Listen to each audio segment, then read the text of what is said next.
Alright guys, here's some things about the Trike that if you're interested in looking at it, something that I get a lot of questions about.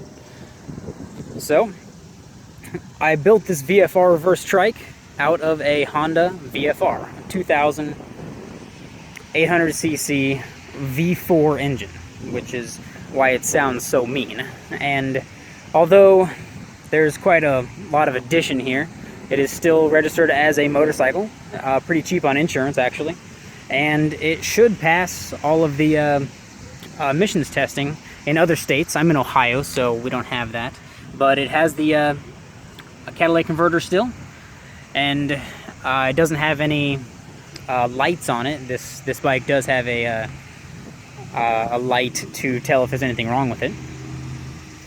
So that's the base bike. And then I modified the frame, as you can see, by welding on struts or supports and taking it into the frame that I built here.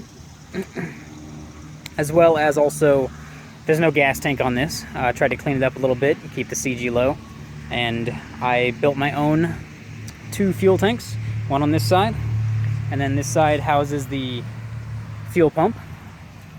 It runs along these lines to the engine. And also, if you know about VFRs, they come with single-sided swing arms. This one is obviously not single-sided. It was off of a CBR 929, and as you can see, I modified it to match the VFR mounting points there. Still drives great, tracks well. This tire on the back of the ear gets good traction. If you hit it though, it'll spin that out. You can see that I've done that a couple times. And all the electronics are housed in here, and it is rainproof. I have double checked. It's also got a commander, power commander 2 in there, and so that's how you can tune it. I've already done quite a bit of tuning on this to get it right. And now for the additions. As you can see, the black bars are all the frame that I added. And I built this frame with help from a previous F1 racer, and so he helped me figure out the triangulation and the geometry for strength. And so that's how you can see used Schedule 40 pipes for the rollover bars. These seats are out of a 3000 GT, and they are fully adjustable. You got your adjustment for moving forward and backward, also for reclining here. And the 4-point harness is also adjustable, so if you're a little bit bigger or smaller than I am, then it'll fit you right in. The steering wheel is just a racing wheel that I got. The tach and speedometer is from a Gixxer, as well as the mirrors. And then the information center is actually from the bike. It's got fuel, temperature, ambient air temperature, tripometer, a bunch of neat stuff for a bike, which most of them don't have. And then also got a glove box in case you want to store something without getting it stolen, since this is not a typical car that doesn't have a body to hold it. The steering rack is out of a 98 Camry. Let's see, it goes down here. And then I made the tie rods from here to here. And that's what controls the steering. It steers pretty well. I don't have any problems with that, even though it's not power. It doesn't take much to turn the wheel. Even my wife can drive it, no problems. Then the fun part, all of the front suspension. What really makes it handle well is the double wishbone suspension here. Also made that as well, along with the multiple Heim joints to control camber, caster, and toe. And there is quite a bit of adjustment here. So I used an alignment rack when I was at the shop. Also had a couple other tools to check the kingpin inclination and really get this thing traveling good down the road right. The hubs are from a 1990 Infiniti Q45. It's got a lot of braking power for what this thing is. It'll definitely stop on a dime for you. And speaking of brakes, there is a line lock right here that serves as a parking brake. And back farther down the line, there is a reducer that reduces the input of the brakes to the rear wheel so that they stop equally. More about the brakes is this master cylinder is from a 2005 Equinox. And so all these parts are pretty easy to get to. I got them from junkyards. And so if anything goes wrong, they're easy to replace.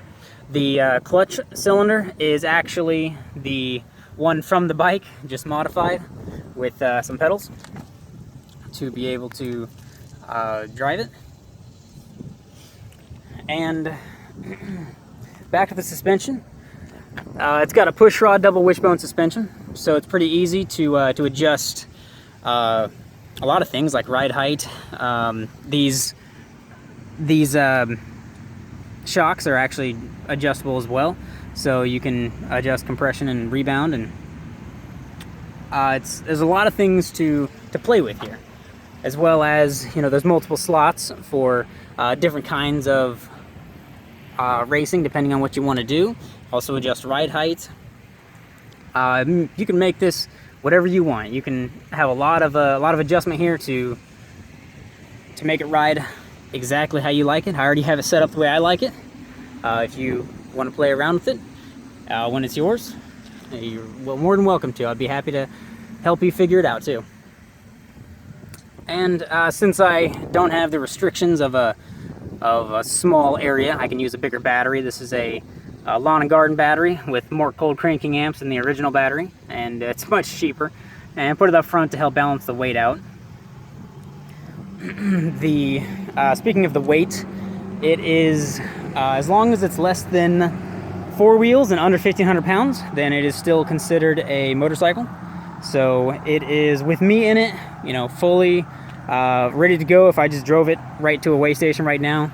Last time I checked it, it was 1,325, 1,325 pounds with me in it. So it's definitely under that weight restriction. And the weight distribution is exactly what I wanted it, which is 66% in the front, 33% in the back. So you get a lot of traction on all the wheels when you're going around corners. It handles awesome. Also, VFRs, if you know about those, they are prone to overheating because the original radiator setup, they have 2 small radiators on each side of the engine, and they don't really get good flow. So I got this radiator from a 96 Ninja and threw it on here, as well as the hoses that go back. So it's able to stay cool all the time, even in traffic. It sits right around 180, which is the sweet spot. That's when the thermostat opens up. After that, it only gets a little bit higher than that if you're sitting in traffic for a while, but even then it only gets around 200, so it's not worrisome.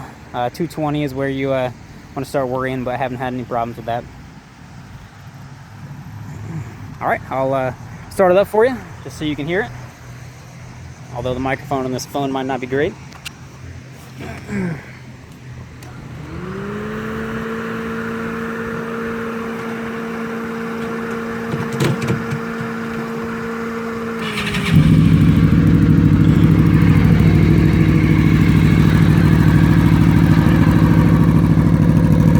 I love that sound.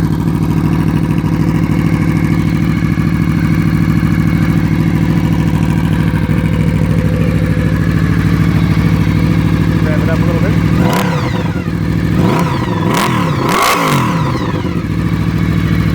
Yeah, that was like $4 grand. It's pretty loud if you want it to be. Put a silencer on there to quiet it down, but it gets quite a lot of views. People walking around at grocery stores, gas stations, even on the road. You'll see a lot of people pulling out their phones to take a picture of you while you're going by. It's a pretty sweet ride. you guys got any questions, feel free to let me know. Thank you.